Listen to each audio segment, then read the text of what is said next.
पंडित दीनदयाल उपाध्याय की पुण्यतिथि पर सीएम योगी आदित्यनाथ ने उन्हें श्रद्धांजलि दी और कहा कि अंत्योदय की सोच मोदी सरकार में साकार हो रही है।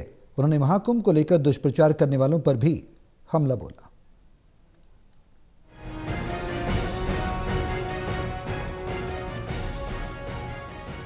पंडित दीनदयाल उपाध्याय की पुण्यतिथि के मौके पर मुख्यमंत्री योगी आदित्यनाथ ने उन्हें श्रद्धांजलि अर्पित करते हुए उनके विचारों की प्रासंगिकता को रेखांकित किया।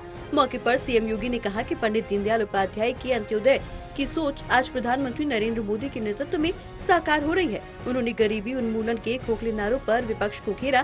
साथ ही सीएम योगी ने महाकुंभ को लेकर दुष्प्रचार करने वालों पर भी करारा प्रहार किया।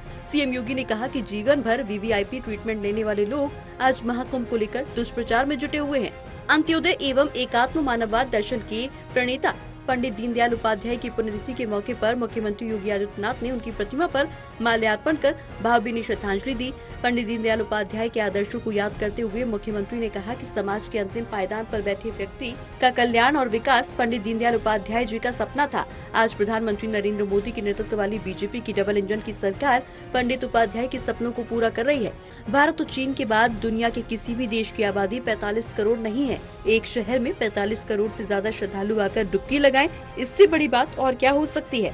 उन्होंने कहा कि कुछ लोग इसे वीआईपी स्नान से जोड़कर भ्रम फैलाने का प्रयास कर रहे हैं, लेकिन सच ये है कि महाकुंभ समझता और आस्था का संगम है, जहां जाति, धर्म, भाषा, क्षेत्र के भेदभाव को खत्म करके सभी श्रद्धालु एक साथ जुड़ते हैं। लेकिन ये नकारात्मकता फैलाने वाले कौन लोग हैं?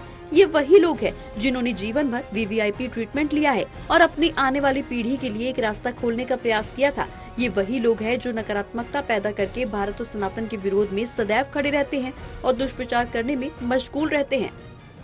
29 दिन में 45 करोड़ श्रद्धालु अब तक वहां स्नान कर चुका है। आप मुझे बताओ, भारत और चीन के बाद किसी देश के पास 45 करोड़ की आबादी निवास करती है क्या?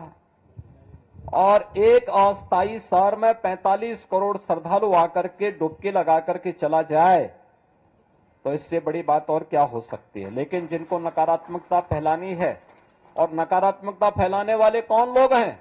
ये नकारात्मकता फैलाने वाले वही लोग हैं जिन्होंने जीवन भर वीवीआईपी ट्रीटमेंट लिया है, सरकार की वीवीआईपी सुविधाओं का उपभोग किया है, और किया ही नहीं, आने वाली पीढ़ी के लिए भी एक रास्ता खोलने का प्रयास किया था उन्होंने। सीएम योगी ने विकास कार्यों में बाधा पहुंचाने वाले लोगों पर भी तंज कसा। कहा कि जब भी कोई नई योजना शुरू होती है तो कुछ लोगों को केवल खामियां निकालने की आदत है। उन्होंने उदाहरण देते हुए कहा कि जब पाइपलाइन बिछाई जाती है तो सड़कें खुदाई के कारण खराब हो जाती हैं, लेकिन जब वो कार्य पूरा होता है तो लोगों को सुविधा मिलती है। इस दौरान उन्होंने विपक्षी दलों पर निशाना साधते हुए कहा कि जब हम 4 करोड़ लोगों को आवास देते हैं तो वो कहते हैं कि अभी बहुत लोग बाकी हैं। उनको बताना चाहता हूं कि 3 करोड़ आवास और स्वीकृत किए जा चुके हैं। जो लोग पहले केवल वीआईपी सुविधाएं भोगते थे, वही आज आम जनता को मिल रही सुविधाओं पर सवाल खड़े कर रहे हैं। मुख्यमंत्री योगी आदित्यनाथ ने विपक्ष पर निशाना साधते हुए कहा कि पहले की सरकारें सिर्फ गरीबी हटाने के नारे देती रही, लेकिन हकीकत में गरीबों की संख्या लगातार बढ़ती रही। National desk report, total news.